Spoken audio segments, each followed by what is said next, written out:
কবে গণভোট এমন প্রশ্নে সরকারের বেঁধে দেয়া ৭ দিনেও ঐক্য ফেরেনি রাজনৈতিক দলগুলোর মধ্যে। উল্টো প্রকট হয়েছে মতপার্থক্য। বড় দলগুলোর মাঝে সমঝোতার সম্ভাবনা যখন ক্ষীণ, তখন ডিবিসি নিউজকে প্রধান উপদেষ্টার প্রেস সচিব বলেছেন, গণভোট ইস্যুতে উপদেষ্টা পরিষদের বৈঠকেই চূড়ান্ত সিদ্ধান্ত নেবে সরকার। তবে জনগুরুত্বপূর্ণ বিষয়টিতে বল যখন সরকারের কোর্টে, তখন বিশেষজ্ঞরা বলছেন গণভোটের বিষয়ে তাড়াহুড়া করা হবে ভুল সিদ্ধান্ত। দলগুলোর উচিত সংবিধান সংস্কার বিষয়ে জনমত গড়ে তোলা। বার্তাকক্ষ থেকে যুক্ত হচ্ছেন সহকর্মী মিজান আহমেদ। মিজান আহমেদ, আপনার প্রতিবেদন তো দেখলাম। মিজান আহমেদ, শুনতে পাচ্ছেন নিশ্চয়ই আমাকে? প্রতিবেদন দেখলাম, কিন্তু এর মধ্যে একটা জিনিস আমি জানতে চাই, সেটি হচ্ছে 1 সপ্তাহ সময় হলো, ঐক্য হলো না। এর আগে মাসের পর মাস বৈঠক হলো, ঐক্য হলো না। এখন সরকার কোনো সিদ্ধান্ত দিয়ে দেবে। সরকার সিদ্ধান্ত দিলে মানবে রাজনৈতিক দলগুলো? এরকম কোনো আভাস কি আপনি পান? দেখুন, এই যে 1 সপ্তাহ সময় বেঁধে দেয়া অন্তর্বর্তী সরকারের পক্ষ থেকে, এটা আসলে কতটা প্র্যাগম্যাটিক বা কতটা বাস্তবসম্মত সেটা নিয়ে কিন্তু একটা প্রশ্ন উঠেছে রাজনৈতিক দলগুলোর পক্ষ থেকে। কারণ 8 মাসের অধিক সময় যে আলোচনাটা হলো, সে আলোচনায় যখন মতপার্থক্য নিরসন হলো না, তারপর 1 সপ্তাহের মধ্যে ওভারনাইট এটা পরিবর্তন হবে এমন প্রত্যাশা করা কতটা যৌক্তিক? আপনি জানেন যে রাজনৈতিক দলগুলো তো আসলে অনেকটা খেলার মাঠের মতো। তারা এখানে জনগণের মন জয়ের চেষ্টা করেন। একটা খেলার মাঠে যখন দুটো দলের মধ্যে একটি বিষয় নিয়ে মতপার্থক্য দেখা দেয়, সেক্ষেত্রে কিন্তু রেফরিকেই সঠিক সিদ্ধান্তটি নিতে হয় যাতে পূর্ণ সুষ্ঠু পরিবেশটি ফিরে আসে।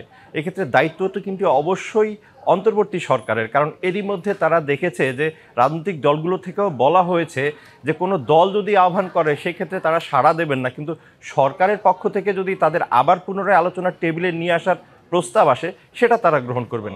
সরকার কিন্তু সেই আলোচনার প্রস্তাবের পথে হাঁটছেন না।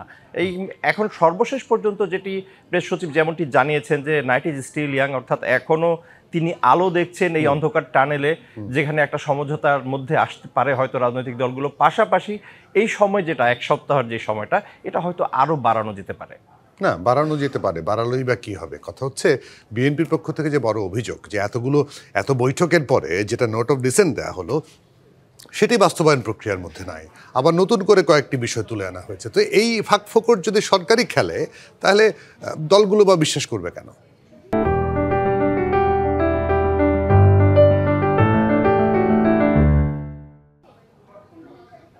আসলে দলের বিশ্বাসযোগ্যতা একটি বড় বিষয়, কারণ অন্তর্বর্তী সরকারের যেই সদিচ্ছা, জনগণের আকাঙ্ক্ষাকে কার্যকর বাস্তবায়নের ক্ষেত্রে, সেই বিষয়ে কিন্তু রাজনৈতিক দলগুলোর মধ্যে মতপার্থক্য রয়েছে।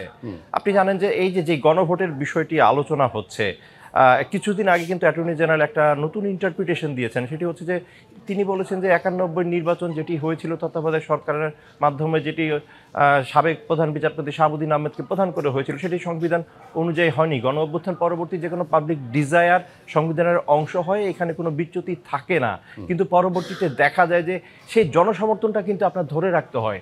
আকুণ্ঠ জনসমর্থন যদি আপনার পেছনে থাকে, সেক্ষেত্রে আপনি যে কোনো সিদ্ধান্ত নিলে সারা দেশবাসী, সব রাজনৈতিক দলের সেখানে বাধা হয়ে দাঁড়াবার সুযোগ নেই। কিন্তু অন্তর্বর্তী সরকারের বিগত সময়ের যে কার্যকলাপ এবং সাফল্যর যদি আপনি মাপঝোঁকের পাল্লায় নিয়ে আসেন, সেক্ষেত্রে আপনি দেখবেন যে তাদের পাশে রাজনৈতিক দলগুলোর পাশাপাশি সাধারণ মানুষের সম্পৃক্ততা কতটা রয়েছে, এটি একটি প্রশ্ন।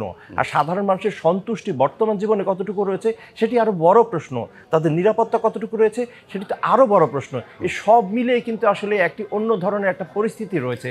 সেই পরিস্থিতির মধ্য দিয়ে কিন্তু অবশ্যই রাজনৈতিক দলের ঐক্যমত যেমন প্রয়োজন, ঠিক তেমনিভাবে অন্তর্বর্তী সরকারের একটি দূরদর্শিতা প্রয়োজন, যাতে সামনের দিনে সাধারণ মানুষদের কাঙ্ক্ষিত প্রত্যাশিত ত্রয়োদশ জাতীয় সংসদ নির্বাচনে একটি অংশগ্রহণমূলক ভোটের মধ্য দিয়ে তাদের সাংবিধানিক অধিকারটি প্রয়োগ করতে পারে। কিন্তু এই পরিস্থিতিতে যে একটা রাজনৈতিক দল, একটা না 8টা রাজনৈতিক দল যে থ্রেটেন দিয়েছে, 11 তারিখ তারা মহাসমাবেশ করে তাদের দাবি আদায় করে নেবে, আবার বিএনপি এবার এটার বিরুদ্ধে, মুখোমুখি তো চলেই আসলো।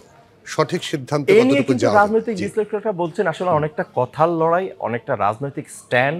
এক এক দলের এক এক রকম, তারা মাঠে একরকম, বাস্তবিক জীবনে এবং রুট লেভেলের প্র্যাকটিসে একরকম। আপনি যদি জামায়াতকে দেখেন যে পিআর ছাড়া নির্বাচন করবে না, একটি সিদ্ধান্ত কিন্তু তাদের কাছ থেকে এসেছে। কিন্তু মাঠ পর্যায়ে যদি আপনি খোঁজ নেন, আপনি দেখবেন যে সেখানে কিন্তু তাদের জনপ্রতিনিধি অলরেডি সিলেক্টেড, এবং তারা কিন্তু ডোর টু ডোর পাবলিকের কাছে যে তাদের মন জয়ের চেষ্টা করছে। অতএব রাজনৈতিক ময়দানের যে ঘোষণাগুলো আর মাঠ পর্যায়ের যে কার্যক্রম, দুটোর সামঞ্জস্য কিন্তু অনেক সময় খুঁজে পাওয়া যায় না।